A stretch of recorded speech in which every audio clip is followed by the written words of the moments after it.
ओम शांति।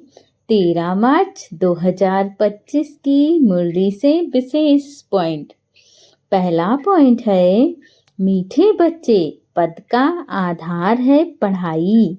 जो पुराने भक्त होंगे वह अच्छा पढ़ेंगे और पद भी अच्छा पाएंगे। अर्थात बाबा हम बच्चों को बहुत ही सुंदर तरीका बता रहे हैं उच्च पद पाने का। और हम सभी आत्माएं अपना पद ऊंचा बनाना चाहते हैं। सतयुग में हर आत्मा राजाई प्राप्त करना चाहती है। तो बाबा ने हम सब बच्चों को वो सुंदर रास्ता बता दिया है और वो सुंदर रास्ता है पढ़ाई का। आप जितना ज़्यादा पढ़ाई करोगे, जितना तीव्र गति से आपका पुरुषार्थ होगा, आपका पद उतना ही ऊंचा बनता जाएगा।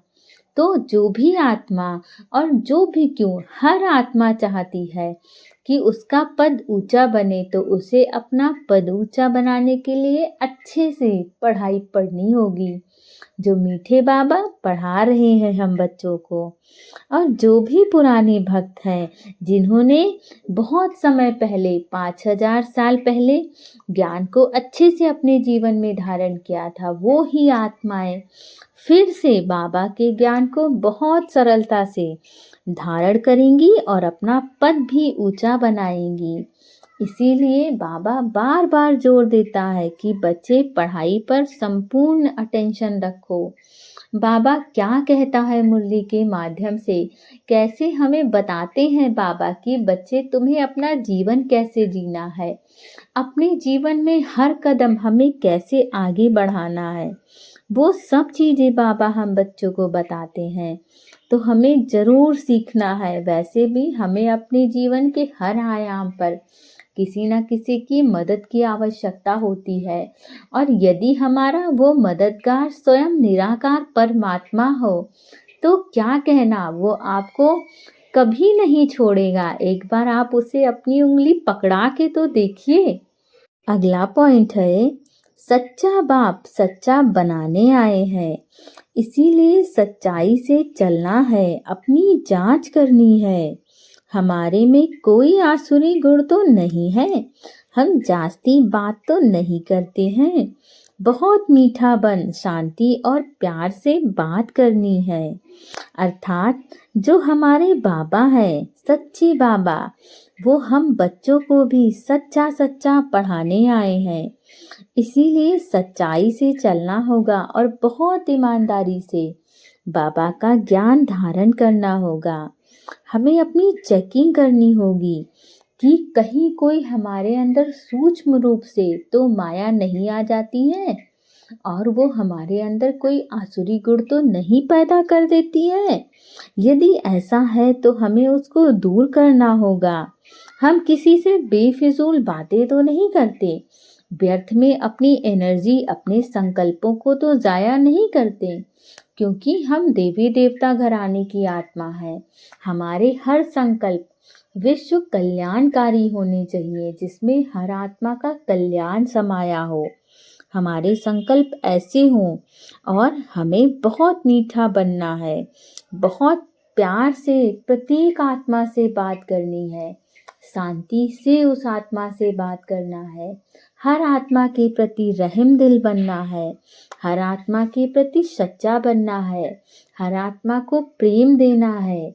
अगला पॉइंट है, मुरली पर पूरा ध्यान देना है, रोज मुरली पढ़नी है, अपना और औरों का कल्याण करना है। टीचर जो काम देते हैं वह करके दिखाना है। अर्थात बाबा हमें प्रतिदिन मुरली सिखाने आए हैं, पढ़ाने आए हैं, जीवन जीने की कला सिखाने आए हैं। तो मुरली कभी मिस नहीं करनी है। पता नहीं बाबा किस दिन मुरली में हमारे प्रश्नों का उत्तर दे दे।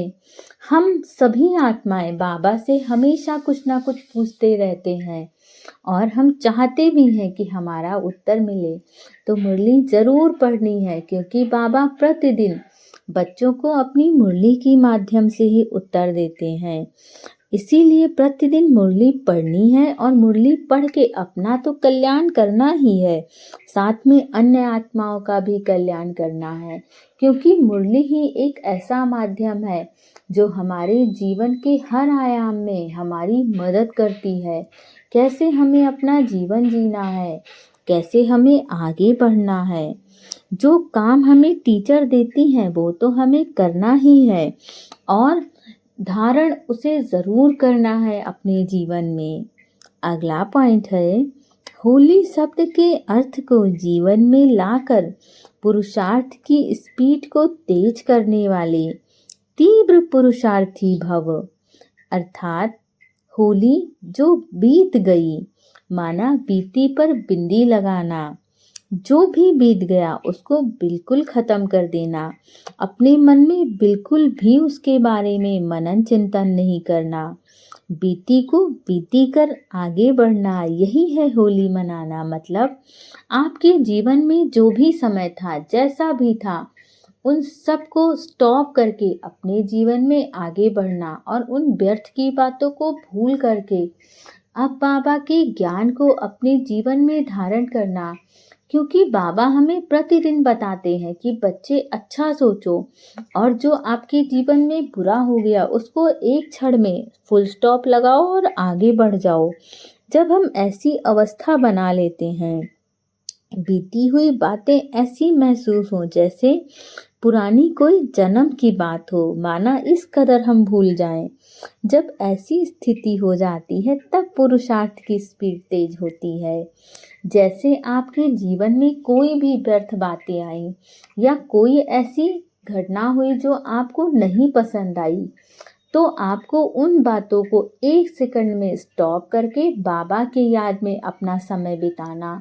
और यकीन मानिए ये इतना जादू से भरा है कि आप अपने जीवन में अपना के देख लीजिए। हो सकता है आपके जीवन में कुछ बुरा हुआ हो, परंतु उस व्यर्थ की बात के पीछे अपना समय गंवाने से बेहतर है कि आप बाबा को याद करिए। आप देखिएगा कुछ ही दिन में आपको ऐसा कुछ सुनने को मिलेगा कि आपको सच में अनुभव हो जाएगा कि वो सब बातें व्यर्थ थी। एक बाबा की याद आपके जीवन की हर समस्या को हल कर देती है। इसीलिए बाबा को याद करिए और बीती हुई बातों को कभी चिंतन में नहीं लाना है, चित्त में भी नहीं रखना है, ना किसी आत्मा से वर्णन करना है। तभी आप तीव्र पुरुषार्थी आत्मा बन सकेंगे। अगला पॉइंट है, स्नेह ही सहज याद का साधन है, इसीलिए सदा स्नेही रहना और स्नेही बनना। अर्थात जब आप जितना ज़्यादा लोगों से मीठा बनते हो, लोगों के साथ अच्छा व्यवहार करते हो, यही आपके सहज याद का साधन है। क्योंकि हम ब्राह्मण आत्माएं हैं और हमारी हर एक चाल चलन इस बात का प्रूफ देती है कि हम परमात्मा के बच्चे हैं। इसीलिए बहुत अटेंशन रखना है ताकि कोई अन्य आत्मा कह ना पाए कि अच्छा बीके ऐसे होते हैं, बल्कि हर आत्मा के कहे कि वाह बीके कैसे होते हैं। ये फर्क होना चाहिए हमारे चाल चलन में। इसीलिए सदा स्नेही रहना और स्नेही बनना है, क्योंकि हमारा उत्तरदायित्व भी ज़्यादा है। ओम शांति।